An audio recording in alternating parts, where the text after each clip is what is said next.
Hi everyone, welcome back to this channel. So in today's tutorial, we will see how to use the Verizon Business Internet Gateway. So here's a guide for your admin login, static IPs, Wi-Fi, and setup.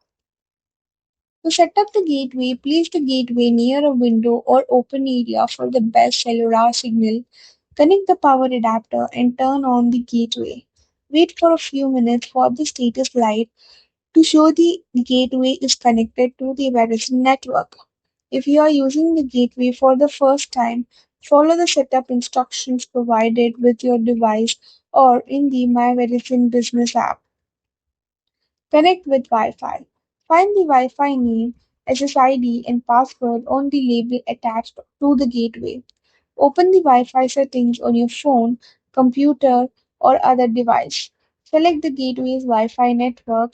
Enter the Wi-Fi password to connect it. Connect with an Ethernet cable. Plug one end of an Ethernet cable into one of the gateway's LAN ports. Connect the other end to your computer, printer, switch, or another wired device. Wait for a few seconds for the connection to become active. Access the gateway settings.